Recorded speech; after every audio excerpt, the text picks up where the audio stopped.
All you need is 51% of the votes, right? Right? All you need, right? We just had an election here in the States, and one party now has got a, in the Congress, they're going to have like a majority of like 3 votes over the other party. And that allows them to completely set the agenda.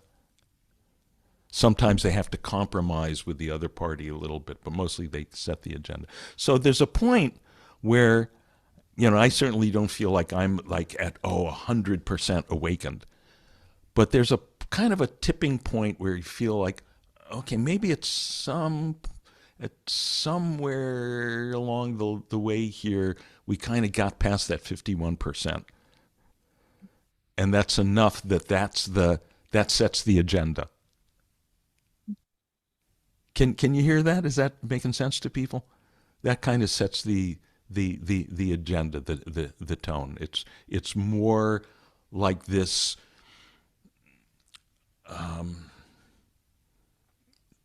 more like this tranquil, more like this non-fearing, more like this centered, more like this balanced, more like this spontaneously kind-hearted, where it gets to be hard to be nasty to people. Not impossible. I can be nasty to people, but it just, you kind of get to 51%. So that's kind of the direction of things. And then, okay, the other 49% of my waking up, I can be relaxed about that. Right? It's all coming along in time. But when you first start off in this stuff, when you're, the young, fervent seeker, and it's like, and it's appropriate. It should be that way, right? It's like when you're young, when you're in love, the way young love is, right? It's like you're just on fire, right? For young romance, or as the young fervent seeker, at whatever point. And I know some people don't encounter these teachings till, encounter the Dharma in their 70s or something. But the initial thing, and you're just, you got to read every book and maybe go to every teacher, and you just want to do. I just want it all tomorrow. I want it all right now, and that's, it should be that way. But then, as with romance, okay, that initial fieriness, maybe gets you to, hopefully, with the right, or a right romantic partner, and then you settle down together, and then they're a little more settled, they're a little more relaxed. We don't need this whirlwind of passion every day. We're just, okay, we've got time for stuff, just hanging out, being together. So that our romance with the infinite becomes like that. It becomes like a mellow marriage between a couple of middle-aged old farts. It's perfect. But this, like, 100%, does that exist? So they say. Hmm. So they say. I think I like to think so. I mean, but um, I thought it was more like an ever deepening, but yeah, they I, say that too. They say that. I'm feeling more these days. Yeah, like it's an ever deepening.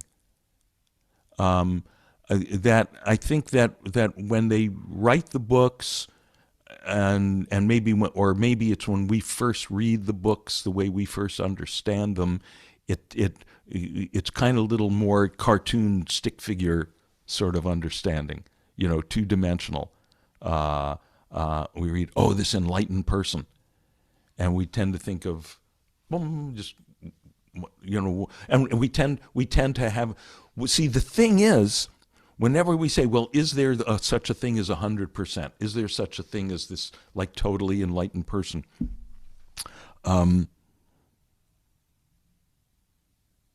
What we're really asking about is the concept that we, as the concept that we have of it. And that concept, if we're asking the question, then that means that concept is coming from an at least partially unenlightened mind. Right? So that means that by definition, that concept is flawed. Right? And so, and there's certain stereotypical ways that it tends to be flawed. We tend to think of the person as talking with a very, deep, tranquil, yes, my child, come in, sit down on the satin pillow, and we'll talk about the universe. Right? There's a funny thing here in the States. Our one kind of sainted president was Abraham Lincoln. And, if there's any president that deserves that status, it was Lincoln, for sure. Lincoln freed the slaves, he saved the Union, all that.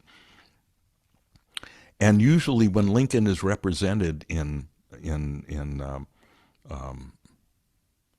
like Disneyland, I don't know if they still have that. Disneyland used to have the Hall of Presidents with like animatronic, meet George Washington, meet Mr. And they always gave Lincoln this deep, godlike voice. It's known historically, Lincoln had this high, piercing tenor voice, which is the voice you needed for a successful career in politics before the invention of the microphone. When you went out on the stump, literally you stood on the stump of a tree and gave your speech, which had to cut through the crowd all the way to the back of the crowd of a couple hundred people gathered around you. You needed a piercing tenor voice. So probably Napoleon and Julius Caesar, all these guys had piercing tenor voices. So we tend to think of, when we think of our enlightened saints and so forth, and they're sitting around, and then you see that the ones who were closest to us historically, like Ramana Maharshi in the 20th century, with that real dramatic story of his like sudden enlightenment at the age of 16 and then running away from home and sitting in the cave for 7 years and all that. But then later on, when they built the ashram around him and he had followers, he would read the newspaper. That you always see the picture of him.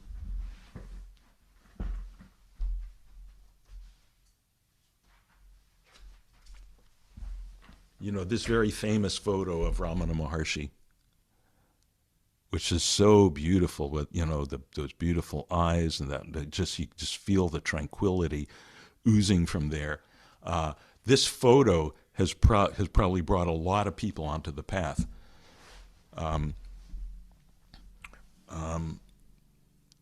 But he read the newspaper. He would, bawl out his students when they misbehaved and so forth. Same with the Dalai Lama. People think of the Dalai Lama as this,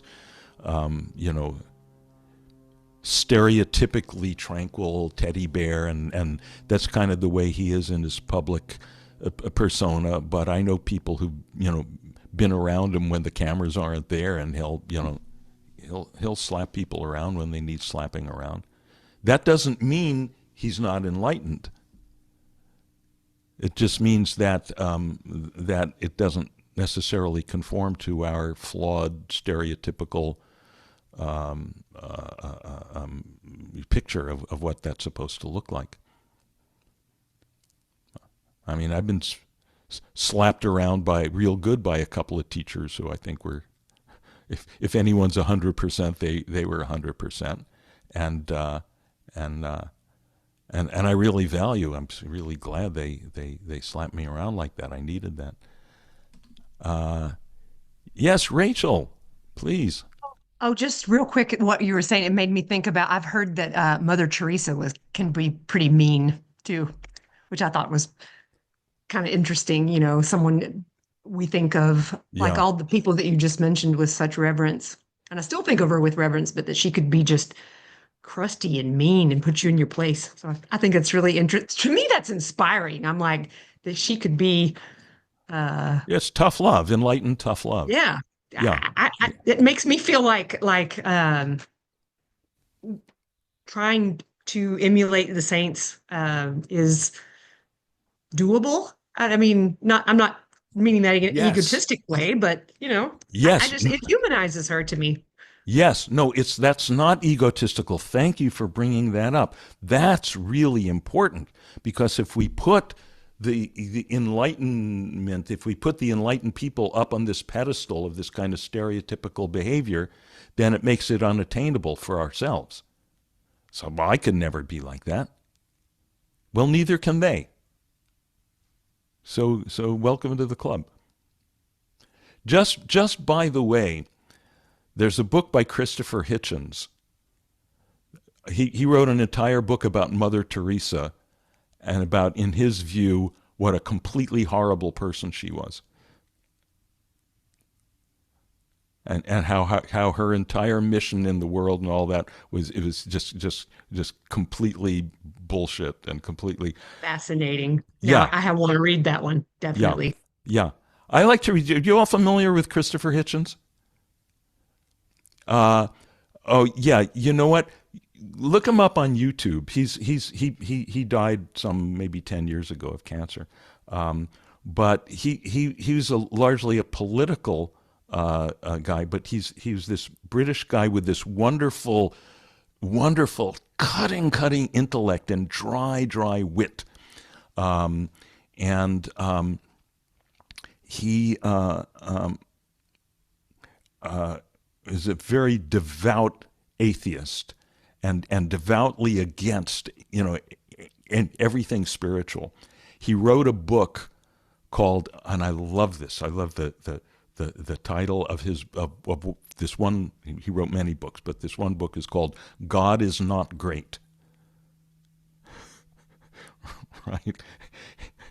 Right. And some of you will recognize that that's a very deliberate contradiction of, the great,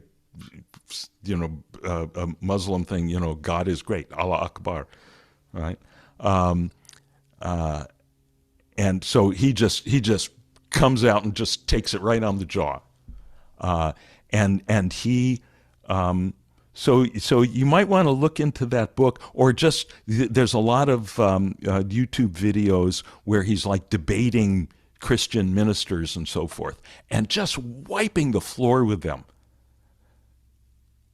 And I love it because he's so smart and so funny and so brave, so bold, and it's like it's such a good challenge to my own, because to me, life is all about this spirituality. It's all about, this thing. It's all about God, for lack of a better word.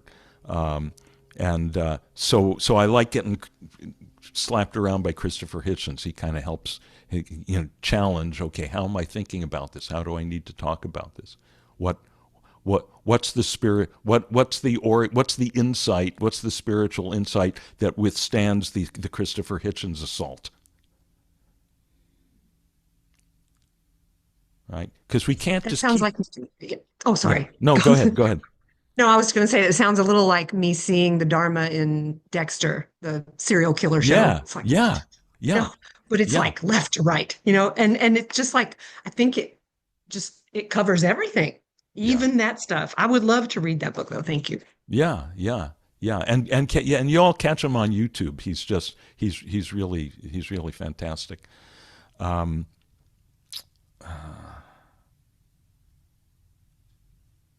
But yeah, to me, it comes back to that, the great Zen story about the monk who asks the master, what is the Buddha?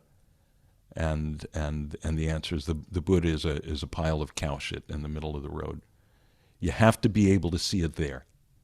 It's too easy to say, oh, the Buddha is the wonderful, the beautiful idol sitting on your altar there, or the gorgeous sunset, or the laughter of your grandchildren, all that. Sure, the Buddha is all that too, but that's too easy. That's easy. We have to see it in the hard places to really confirm that it's everywhere. Here's our Christmas message: the Christ that's born in the manger, right? The humble manger among the that business with the donkey and the cow that you always see there in those Christmas scenes. Here's a pop quiz for all you Christians. Of the four Gospels, Matthew, Mark, Luke, and John, which one is that part of the story in? where he's in the manger with the cow and the donkey. It's not in any of them. It's not in any of them. It's in one of the non-canonical Gospels. It's called Pseudo-Matthew, one that didn't make the cut, but it's such a cool part of the story, and it's archetypally so powerful that got incorporated into the version of the story that we all know, right? The animal, within this animal body, within this human animal body with our animalistic desires and urges and our, this right, this eating, shitting, fucking, spitting body, right? What can be experienced within that? That's the manger. Within that this humble thing, and within whatever humble circumstances we are, I'm not a master sitting on a mountaintop in Tibet or something, I'm some, right? We're all some schmuck in New Jersey or Belgium or something, right?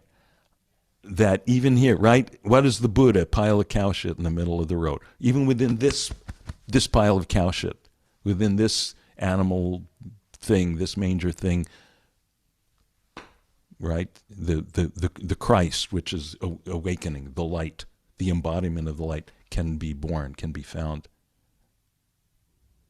But where does it come from? It comes from a virgin. It comes from a virgin because it comes from not doing. Okay, how do we make this kid, right? No, not that way. This way. It's a virgin birth. Merry Christmas, everyone.